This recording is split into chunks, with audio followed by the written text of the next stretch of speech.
I am loving this series. Okay. This series is retirement grief, wholeness in the in between. And in this episode, we are talking about missing a life you don't want back.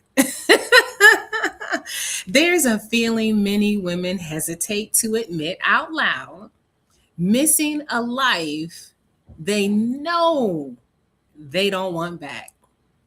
So imagine, I look at it like this. I'm single, right?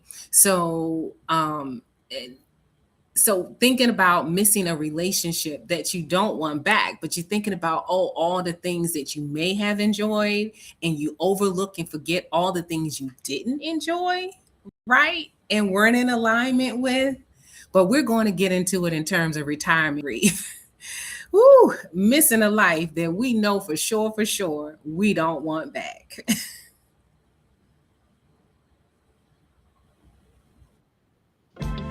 Welcome back to Purpose Over Paycheck with your host, Dr. Lisa. The Midlife Reinvention Movement for women 50 and above, rising in faith, walking in freedom, living in flow, flourishing in every God-designed season. Here is where we shift beliefs, we elevate purpose, and of course, we step boldly into our next chapter. What is this? This is purpose. Okay, so I'm holding paradox without shame. All right. So please don't let shame rest on you. You can be grateful for where you are now and still miss what once was. That's very real. You can know you made the right decision and still feel a quiet ache for a former version of your life. So, even in terms of like what I say, relationship, and sometimes we think about when a relationship ends, oh, I failed at that relationship. No, that relationship just ran its course, lessons learned. And if nothing else, this is something that my cousin taught me. If nothing else, you learned something about yourself that you didn't learn before, right? You saw a version of yourself potentially in that situation, and it's like, I don't see this being me for the next 10 years, 20 years, 30 years. This is not my purpose partner. This is not my lifetime partner, right? So the same thing goes with our career. We've gotten to the place where we can retire. It ran its course. It served its purpose. There are lessons learned, and we can carry those lessons with us. So, this isn't confusion, it's complexity. And it's okay that it's complexity. When we leave a long season behind, we don't just release tasks or titles, we release rhythms, relationships, a sense of being known in a particular way. Because even in terms of relationships with individuals that are still working, I am extremely sensitive about how I communicate and reach out and the time of day that I do it, right? I personally was offended when people who retired ahead of me would call me in the middle of the day and get offended because I couldn't talk. Excuse me, I still have a job. I'm still working. So, no, I don't have time to have full conversations at 10 o'clock in the morning. No, I don't have time to have full conversation and random conversation in the middle of the day. I just don't. I'm still working the 9 to 5 or whatever. I'm still in the grind. So, if you would be so kind to give me a call after hours, and I will be glad to have a conversation. And I made a mental note to myself that whenever I did retire, whatever season that was going to be, that I would not be so disrespectful to me, my word, or rude to call people who were still working in the middle of the day. Okay. You also may miss the camaraderie. It's nothing like going to work and the friendships made in the workplace and seeing folks at a certain time. I'm an early bird, and there were other early birds in the office, that folks that I know I would see at 6 o'clock in the morning, at 6:15, 6:30, and I was able to get a lot done before everybody else got into the building, even if the pace was unsustainable, right? But I like coming in early before everybody else. And there were a few other people like me as well. So that camaraderie you miss.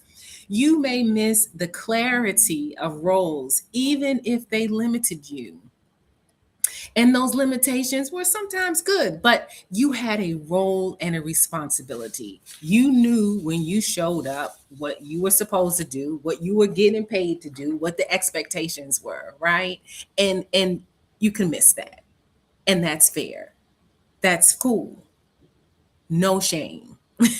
You may miss the competence you lived inside, even if it came at a cost, because it did cost, if we are honest. And you know, here, I'm all about transparency, clarity, and honesty, right?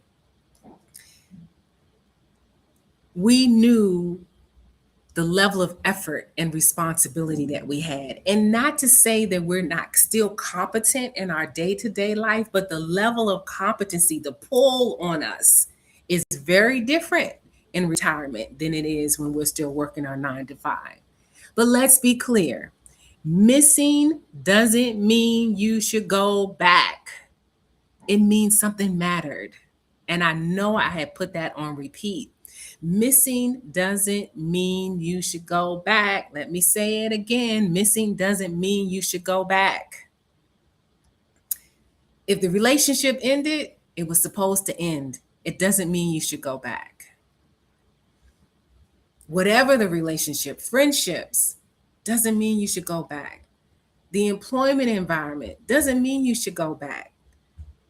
Now, this is talking about retirement grief, and again, see, here I go putting on the CFO hat, right? Now, if for some reason you can't afford to live and sustain yourself on your retirement income, on your Social Security benefits, and your life just isn't structured that way, then yes, you may need to go to get another job. But you don't have to go back to the old one necessarily, but you can find something that is a supplement to your income. Wholeness, living and functioning and embodying wholeness is a paradox. I know it lets gratitude and grief sit at the same table, hold hands, talk to each other, and look eyeball to eyeball. And when we stop forcing ourselves to choose one feeling over another, ooh, we make room for integration. Grief, mm-hmm. Grief and gratitude can coexist. Both can be true at the same time. And they often are in retirement grief. You don't have to erase your past to honor your present. In fact, remembering the past is honoring the present. You get to carry forward what was meaningful, the lessons learned, without returning to what was depleting. Just like in a relationship that didn't work out. Take the lessons learned and leave the stuff that drains you of your peace and your joy and whatever else, your money, whatever it was. Leave that behind, but honor and celebrate the lessons learned. Let me invite you into this reflection. In the comments, answer this gently. What do you miss without wishing it back? I should have phrased that differently. Let's say that, let's look at it like this. What lesson learned without wishing it back? What ended? What of the career? What lessons learned in the day to day grind without wishing it back? A role, a rhythm, a version of yourself. And if this conversation resonates, subscribe because making peace with paradox is part of becoming whole. Whew. Before we close, you know what I like to do. Let me bless you. May you release the need to justify your feelings. May you trust that complexity does not mean confusion. May your faith hold space for both gratitude and grief. May your freedom include emotional honesty.